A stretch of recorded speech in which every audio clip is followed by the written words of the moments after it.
আসসালামু আলাইকুম সুপ্রিয় দর্শক ভাই ও বন্ধুরা, আশা করি সবাই ভালো আছেন। দেশ ও দেশের বাইরে যে যেখান থেকে দেখছেন তাদের জন্য অসংখ্য ধন্যবাদ। তো আজকের ভিডিওতে আপনারা দেখতে পারবেন উত্তরবঙ্গের প্রবেশদ্বার সিরাজগঞ্জ জেলার হাটিকুমরুল ইন্টারচেঞ্জের বর্তমান কাজের কিছু অংশ। সামনে এখানেই ছিল হাটিকুমরুল গোল চত্বরটি। গোল চত্বরের এই স্থানে নিচে সড়ক হবে আর এবং উপরে হবে ওভারপাস। ইন্টারচেঞ্জের অংশের যে সড়ক সেটি দেখা যাচ্ছে আরসিসি ঢালাই হচ্ছে। ইন্টারচেঞ্জের চারপাশে সার্ভিস লাইনের কাজগুলো হয়ে গেছে, সেখান দিয়ে সেই যানবাহন চলাচল করছে। এখানেই সেই ইন্টারচেঞ্জটি বর্তমান কি অবস্থায় রয়েছে, চলুন সেই অংশটি দেখে আসি। ইন্টারচেঞ্জটি যেখান থেকে শুরু হয়েছে সেই স্থানে চলে এসেছি। এখানে সড়কের পিছনের দিকটি চলে গিয়েছে যমুনা সেতুতে। এখানে সড়কের এই অংশটি দেখা যাচ্ছে আরসিসি ঢালাই করা হয়েছে। রাজশাহী, নাটোর, কুষ্টিয়া, ঈশ্বরদী এসব দিক থেকে আসা যানবাহন যমুনা সেতুর দিকে যাওয়ার জন্য, ডান পাশের এই অংশটি বগুড়া রংপুরের দিকে আসা যানবাহন যমুনা সেতুর দিকে যাওয়ার জন্য। এই দুটি অংশ মূল মহাসড়কের জন্য। আর বাম পাশে ওখানে সেই একই রকম দুটি ভাগ হচ্ছে। ঢাকা থেকে যেসব যানবাহন নাটোর, রাজশাহী, ঈশ্বরদী, তখন এখান দিয়ে সোজা চলে যাবে ওভারপাসের উপর দিয়ে। আর যারা বগুড়া রংপুর যাবে বাম পাশের এই লেনটি দিয়ে চলে আসবে। এখানে সামনে দুটি ভাগ হচ্ছে। বাম পাশের এই লেনটি সিরাজগঞ্জের উল্লাপাড়া পাবনা বেড়া উপজেলার দিকে যাবে, আর বগুড়া উপজেলা যানবাহন সামনে গোল হয়ে ঘুরে তারপরে ডান পাশে চলে যাবে। বর্তমানে ঢাকা থেকে আসা যানবাহন বাম পাশে এই সার্ভিস লেন দিয়ে এসে বগুড়া রংপুরের দিকে যেতে হচ্ছে। আর যারা নাটোর, রাজশাহী, ঈশ্বরদী, কুষ্টিয়া যাবেন সামনের এই দিক দিয়ে চলে যেতে হবে।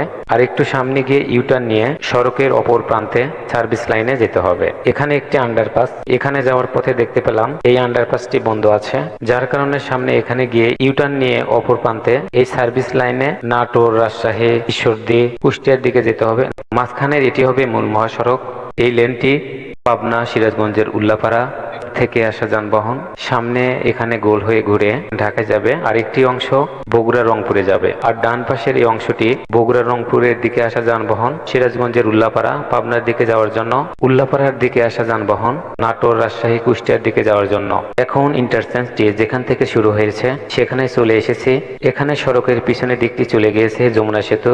আর এখান থেকে আগের সড়কটি যেখানে সোজা ছিল সেই অংশটি কি অবস্থায় আছে চলুন দেখে আসি। এই স্থানে ছিল পুরনো সেতু, সেটি ভেঙে বর্তমানে নতুন সেতুর জন্য কাজ করা হচ্ছে।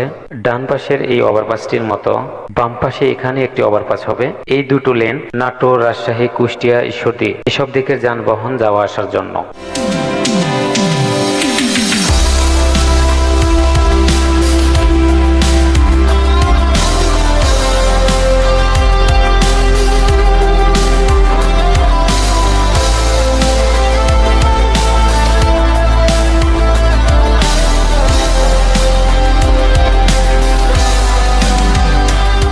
স্থানে ছিল হাটিকুমরুল গোল চত্বরটি। উত্তরবঙ্গের সমস্ত যানবাহন এখানে এসেই বিভিন্ন জেলার দিকে চলে যেত। গোল চত্বরটি এখন আর নেই, ভেঙে ফেলা হয়েছে। এখানে হবে সড়ক আর উপরে হবে ওভারপাস। এখানে ডান পাশটি চলে গিয়েছে বগুড়া, রংপুর, পাবনা, বাম পাশটি সিরাজগঞ্জের উল্লাপাড়া এবং সোজা চলে গিয়েছে নাটোর, রাজশাহী, কুষ্টিয়া, ঈশ্বরদী। এই ওভারপাসটি আর একটু সামনে গিয়ে শেষ হয়েছে। সামনের এই দিকটি চলে গিয়েছে নাটোর, রাজশাহী, ঈশ্বরদী, কুষ্টিয়াতে। আর ডান পাশের একটি সার্ভিস লেন, এটি হচ্ছে নাটোর, রাজশাহী, কুষ্টিয়া, ঈশ্বরদী এসব দিক থেকে আসা যানবাহন বর্তমানে এই সার্ভিস লেনটি দিয়ে বগুড়া, রংপুর, ঢাকার দিকে যেতে হচ্ছে। সামনের দিকটি চলে গিয়েছে ঢাকা, বাম পাশটি বগুড়া, রংপুর, নাটোর, রাজশাহী, কুষ্টিয়া এসব দিক থেকে আসা যানবাহন এই স্থানে হবে মূল মহাসড়ক। এখান দিয়ে বাম পাশে সে বগুড়া এবং রংপুরে যাবে। আর যারা সিরাজগঞ্জের উল্লাপাড়া, পাবনা বেড়া উপজেলার দিকে যাবে তখন ডান পাশের এই লেনটির দিকে থাকবে। এই দিকটি চলে গিয়েছে বগুড়া, রংপুর।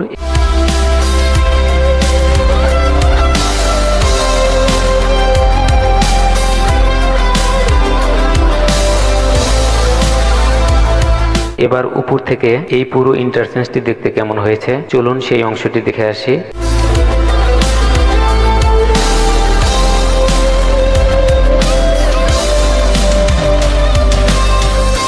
এখানে ডান পাশটি চলে গিয়েছে ঢাকা, সোজা বগুড়া এবং রংপুর, বাম পাশটি নাটোর, রাজশাহী, কুষ্টিয়া, ঈশ্বরদী এবং এই পাশটি সিরাজগঞ্জের উল্লাপাড়া, পাবনা বেড়ার উপজেলার দিকে চলে গিয়েছে। ঢাকা থেকে আসা যানবাহন এখানে গোল হয়ে ঘুরে এই দিক দিয়ে বগুড়া এবং রংপুর, বগুড়া রংপুরে যাবে। নাটোর, রাজশাহী, কুষ্টিয়ার যানবাহনগুলো ওভারপাসের উপর দিক দিয়ে যেয়ে সামনে এদিক দিয়ে চলে যাবে। এই ছিল আজকের ভিডিওটি কেমন লেগেছে অবশ্যই কমেন্ট জানাবেন। আর যারা নতুন আছেন অবশ্যই চ্যানেলটি সাবস্ক্রাইব করে পাশে থাকবেন। ধন্যবাদ। আসসালামু আলাইকুম।